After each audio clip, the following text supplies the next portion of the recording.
तेज बारिश हो रही है। अब हम लोग क्या करें? दीदी, इस बारिश में तो हमारे घर टूट ही जाएगा। देखो ना, बारिश तो रुकने का नाम ही नहीं ले रही।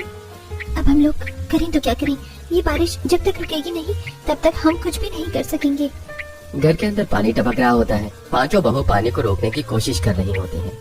जितने बर्तन थे घर के सारे बर्तन तो मैंने लगा दिए और अभी घर में पानी जगह जगह से टपक रहा है। देखो, घर के अंदर पानी भी बह रहा है। ये सारी परेशानियां अचानक से टूट पड़ी। पता नहीं मेरे बेटे कब आएंगे। एक बार मेरे बेटे आ जाएंगे तो सारी परेशानियां खत्म हो जाएंगी। मुझे उनका बहुत इंतजार है। शकुंतला की आवाज सुनकर उसकी पांचों बहुएं मायूस हो जाती हैं। देखते ही देखते कुछ ही देर में बारिश रुक जाती है। चलो, बारिश तो रुक गई। अब पहले इस पानी को बाहर निकालते हैं। विशाखा, मेघा दोनों मिलकर घर के अंदर से पानी बाहर निकाल रही होती है। इसके बाद वो फर्श को धीरे धीरे सुखा देती है। चलो, अच्छा है तुमने सारे फर्श को सुखा दिया। अब आंगन में भरे हुए पानी को भी साफ करना होगा, वो हम लोग कर लेंगे। प्रियंका, रितिका और आरती के साथ बाहर आती है और आंगन में भरे हुए पानी को निकालने लगती है। जब जब ये बारिश आती है हमारी बहुत सारी परेशानियां सर पर ले आती है। मानो बारिश नहीं, परेशानियों का पहाड़ टूट पड़ा हो हम पर। अरे दीदी, कोई बात नहीं, ये बुरा वक्त भी धीरे धीरे चला जाएगा। हे भगवान, मेरे बेटे आ जाए तो सब कुछ ठीक हो जाएगा। शकुंतला के पांचों बेटे शहर में काम करने के लिए गए थे, लेकिन उन्हें गए हुए अभी 6 महीने हो गए थे और 6 महीने से उन्होंने घर पर आकर नहीं देखा था कि उनकी पत्नियों को और उनकी माँ को कैसी कैसी मुसीबत का सामना करना पड़ रहा होता है। चलो, कुछ खाने के लिए बना लेते हैं। जैसे पांचों बहू रसोई में आती हैं, तो वो देखती हैं वहाँ पर बारिश की वजह से खाने पीने का सारा सामान गीला हो चुका था। देखो जरा, जितना भी खाने का सामान है बारिश की वजह से सब भीग चुका है। मिर्च मसाले तक भीग गए हैं। एक परेशानी खत्म नहीं होती कि दूसरी हमारे सामने खड़ी हो जाती है। अब हम लोग क्या खाएंगे?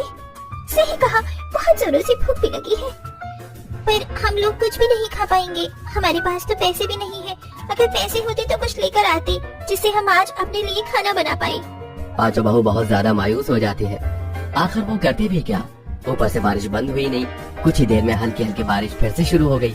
हे भगवान, अभी थोड़ी देर पहले ही तो बारिश खत्म हुई थी और अब देखो दोबारा से बारिश होने लगी है। चलो जल्दी से छत पर एक तिरपाल लगा देते हैं। हाँ, चलो, नहीं तो फिर अपनी छत दोबारा से टपकने लगेगी। इस तरह पांचों बहुएं मिलकर गरीबी में जैसे तैसे गुजारा करती हैं। वो पांचों बहुएं एक साथ अपनी झोपड़ी की टपक रही पूरी छत को तिरपाल से ढक देती हैं और घर में आकर आराम से बैठ जाती हैं। 2 दिन से हमने खाना नहीं खाया। मुझे बहुत जोरों से भूख लगी है। माँ जी, भूख तो हम सभी को लगी है। मैं पड़ोस की बिमला आंटी के पास जाकर कुछ मांग कर लाती हूँ।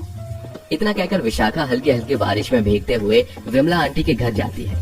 बिमला आंटी, दरवाजा खोलो, मुझे तुम्हारी मदद चाहिए। हाँ, बोलो, क्या हुआ? क्या मदद चाहिए तुम्हें मेरी? बिमला आंटी, हमारे घर में एक भी खाने का दाना नहीं है, राशन का भी दाना नहीं। सभी भूखे प्यासे बैठे हैं। हमारी मदद करो और कुछ खाने को दे दो। अरे ऐसा क्या हो गया? तुम्हारे घर में खाना तक नहीं है? तुम 5 बहू हो, तुम्हारे मायके से कोई तुम्हारी मदद नहीं करता क्या? बिमला आंटी, हम पांचों तो पहले ही बहुत गरीब परिवार से आए हैं और फिर हमारे गरीब पति बेचारे जब से शहर में गए हैं वापस ही नहीं आए हैं। हमारी सास को इस बात का बहुत गम भी है। आप हमारी आज मदद कर दो, भगवान आपका भला करेगा।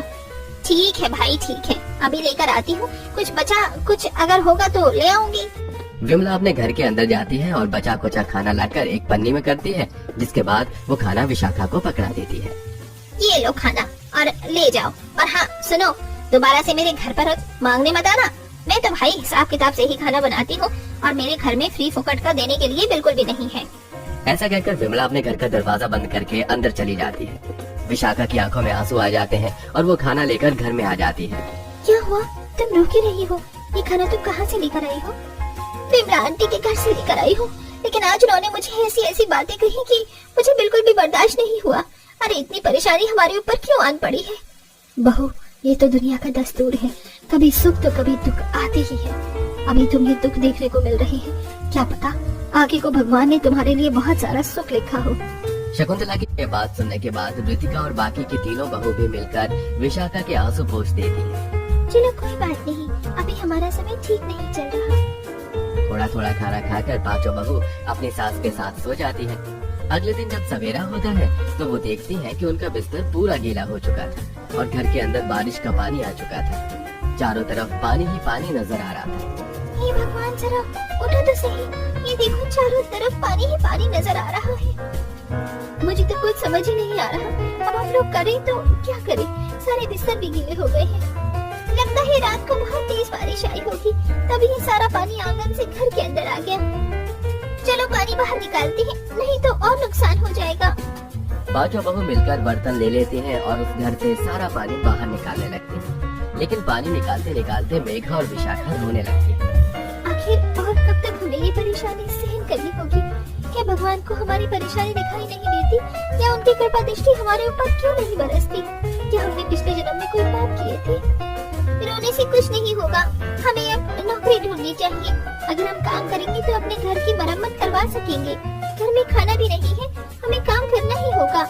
तुमने बिल्कुल सही कहा, हमें कोई काम ढूंढना चाहिए। पांचों बहू पानी निकालने के बाद मिलकर बारिश में यहाँ वहाँ काम ढूंढने जाती हैं। उन्हें एक फैक्ट्री में काम मिल जाता है, जिसके चलते वो पांचों पूरे महीने फैक्ट्री में काम कर करके पैसे इकट्ठे करते हैं और सबसे पहले बारिश से छुटकारा पाने के लिए अपने मकान की मरम्मत करवाने लगती है। लेकिन फिर से बारिश इतनी तेज हो जाती है कि घर में लगा सारा सीमेंट बारिश के पानी से बह जाता है। आखिरकार कब तक हमें ये परेशानी झेलनी होगी? तुम लोगों ने कितनी मेहनत करके पैसा लगाया, सारा पैसा पानी में बह गया। शकुंतला फूट फूट कर रो रही होती है। तभी उसके पांचों बेटे शहर से वापस लौट आते हैं। माँ, आप रो क्यों रही हो? देखो पांचों वापस आ गए हैं और हम बहुत सारे पैसे कमा कर लाए हैं। अब आपको और हमारी पत्नियों को परेशानी देखनी नहीं होगी, सारी परेशानी खत्म हो जाएगी। हमें तो पता ही नहीं था कि तुम सब इतनी परेशानियों से गुजर रहे हो। हमारा वहाँ फोन चोरी हो गया था। हमें वहाँ ऐसे काम करवाते थे जैसे हम किसी जेल में काम कर रहे हो, और आप लोगों के पास तो पैसे भी फोन नहीं था। बारिश की वजह से गांव वालों के नेटवर्क भी कनेक्ट नहीं हो रहे थे। बहुत मुश्किल से जाकर हरिराम भाई से बात हुई, तब उन्होंने हमें सब कुछ बताया। देखा तुम पांचों ने, अब मेरे बेटे आ गए हैं। अब तुम्हें कहीं नौकरी करने की जरूरत नहीं होगी और ना परेशानियां देखनी पड़ेगी, सब कुछ ठीक हो जाएगा। शकुंतला के पांचों बेटे शहर से आने के बाद पक्का मकान बनवाते हैं और फिर घर में राशन पानी भी डलवा देते हैं, जिससे पांचों बहू जो मन करता है वही बनाकर खाती है। किसी को कोई परेशानी नहीं होती और पूरा परिवार खुशी खुशी रहने लगता है।